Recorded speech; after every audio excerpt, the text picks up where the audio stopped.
homem que ficou conhecido como o atirador do Morumbi Shopping.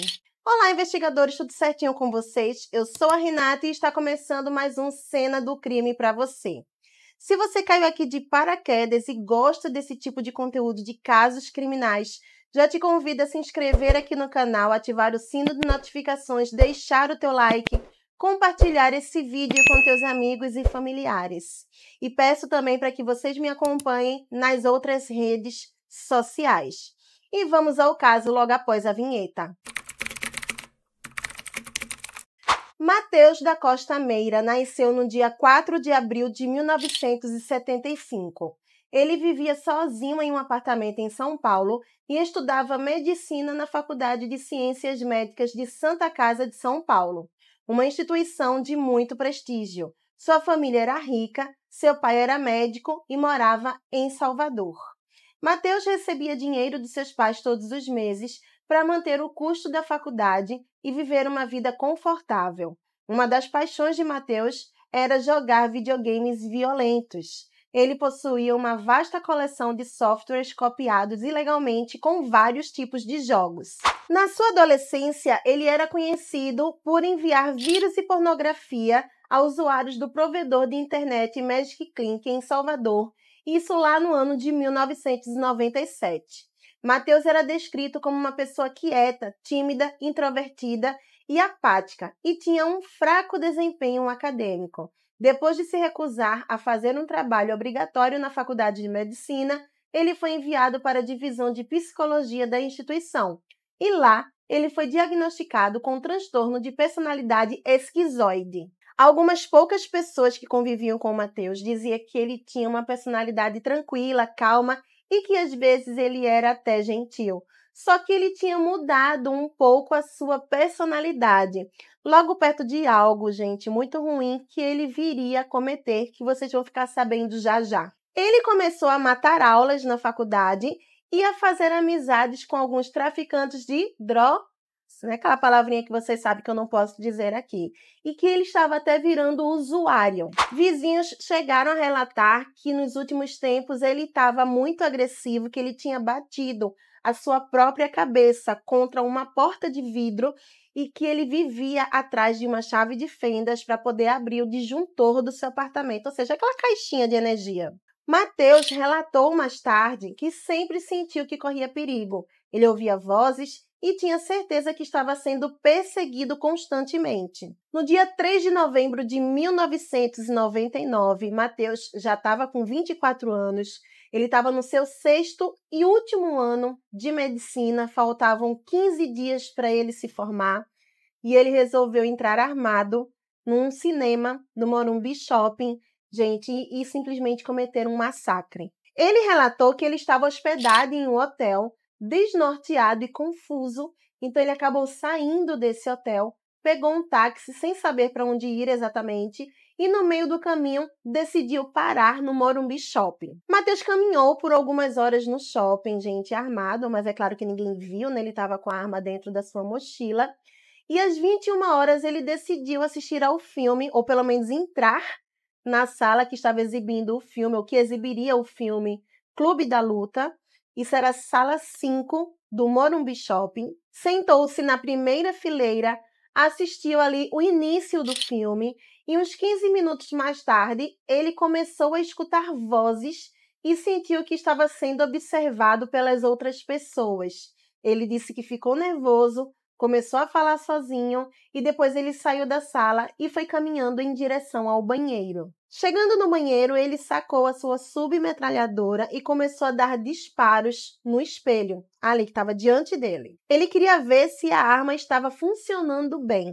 Ele então voltou para a sessão do filme, ficou ali diante da tela, né, de costas para a tela, de frente para as pessoas que estavam assistindo ao filme, puxou sua metralhadora da mochila e deu disparos para o teto. Quem estava ali na primeira fileira, né, e conseguiu ver toda a ação, acabou se jogando no chão. Deu tempo de o cérebro, né, raciocinar, porque você está ali numa situação que você não faz ideia que aquilo vai acontecer. Então, até você processar, demora um pouco.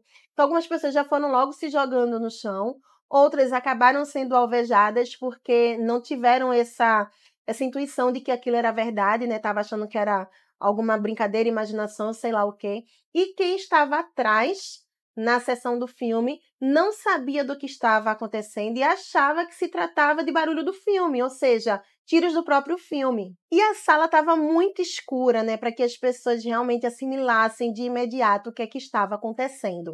E, gente, logo, né, ele começou a disparar contra as pessoas que estavam ali sentadas em suas poltronas assistindo ao filme. Após o choque, né, já teve um tumulto, desespero e pânico, porque as pessoas entenderam que realmente estava acontecendo, que aquilo dali era real, e o que elas queriam era sair daquela sessão. Mateus, ele chegou a ser derrubado por alguns homens que estavam assistindo o filme, ou seja, telespectadores ali, clientes, e depois os seguranças chegaram e também ajudaram a imobilizar ele, ou seja, foi uma ação muito rápida, tanto do momento que ele entrou ali no cinema, na sessão, do momento que ele começou a disparar e do momento também que ele já foi logo imobilizado. Não demorou muito. Mateus foi preso já de imediato e pego em flagrante, né? E, gente, essa ação durou ali cerca de mais ou menos 3 minutos, por isso que eu digo para vocês que foi bem rápido. De acordo com algumas testemunhas, o Mateus ele chegou a recarregar a sua arma,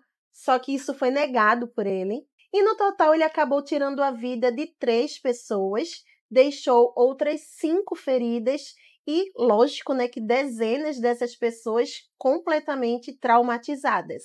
No seu depoimento, Mateus alegou que ele teria iniciado, né, toda essa ação porque ele sentiu que as pessoas na sessão estavam observando ele. Ele também falou que tinha essas sensações de perseguição desde seus 16 anos. E ele também disse que planejou tudo isso por 7 meses. E durante esse tempo, providenciou o armamento necessário. Ele disse que já tinha uma pistola e que ele adquiriu a submetralhadora Mac-11 para executar o seu plano. Só que ele não sabia exatamente o que seria no cinema, né? O fato de ter sido ali no cinema, nessa sessão, foi mera casualidade. Quando ele se sentiu meio transtornado, não sabia o que fazer, decidiu cometer esse ato, né, esse crime, e aí a primeira coisa que veio na cabeça dele foi uma sala de cinema. A partir dessas alegações, a defesa do Mateus afirmou que ele tinha apenas uma consciência parcial de seus atos, já que ele afirmava que ouvia vozes e que tinha crises de agressividade e um comportamento meio que solitário. Mesmo assim, o Mateus foi julgado e ele pegou 120 anos de prisão, mas a gente sabe como é que funciona aqui no Brasil, então o máximo que ele pode ficar preso ali, gente, é aproximadamente 30 anos. Isso previsto por lei, né, pela Justiça. No início de 2009, ele foi transferido para uma penitenciária chamada Lemos Brito, em Salvador, onde ele nasceu. E em maio desse mesmo ano, Mateus tentou interromper a vida do seu companheiro de cela, um homem chamado Francisco Vidal Lopes, de 68 anos. No ano de 2011, ele foi indiciado, né, por ter tentado tirar a vida do seu colega de cela, só que, gente, ele foi absolvido pelo júri popular. Os argumentos que foram utilizados, né, pela defesa do Mateus foram os mesmos argumentos que foi utilizado pela promotoria do caso, que atestou as doenças mentais apresentadas pelo Mateus. Então, assim, ele foi transferido para o Hospital Custódia e Tratamento em Salvador.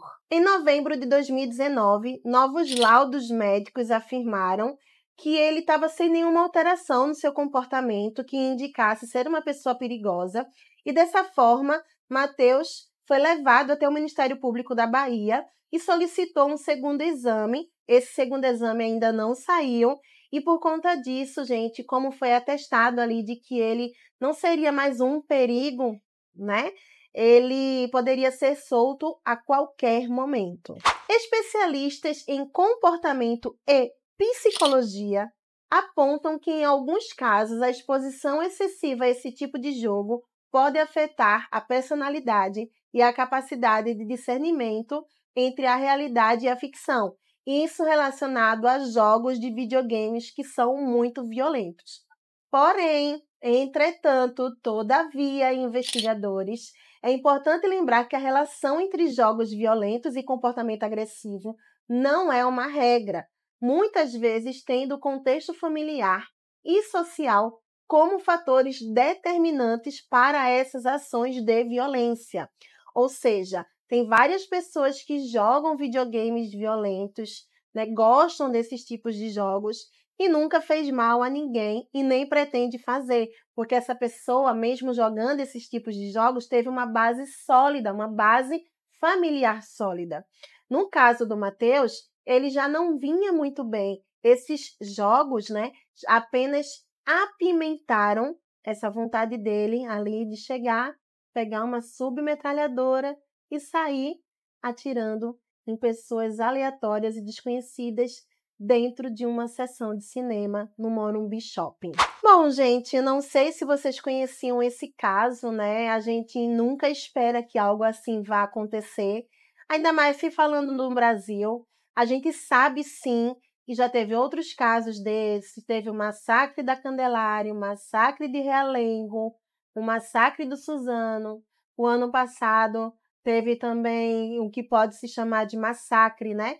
Numa escola infantil lá em Blumenau, acho que no comecinho do ano, se não me engano, no mês de fevereiro ou março. A gente sabe que a gente não está livre disso. Por ser Brasil, a gente acredita que é mais difícil de acontecer, porque a gente vê isso acontecendo muito fora, mas o que, né, infelizmente, a gente não está protegido de jeito nenhum. Eu gosto de jogar videogame, embora faz muito tempo que eu não jogo, por conta do trabalho, outras coisas para fazer, só que a gente precisa saber, lógico, que separar a realidade da ficção. É difícil para quem tem problemas, com certeza, né? Mas enfim, esse aqui é o caso de hoje. Não sei se vocês conheciam. Eu quero que vocês deixem aqui nos comentários o que é que vocês acharam, porque se vocês lembram, né, desse massacre. Peço mais uma vez para que você se inscreva aqui no canal se você ainda não for inscrito, ativa o sino de notificações, deixa o teu like e me acompanha nas redes sociais, ok? Um beijo e até mais, investigadores!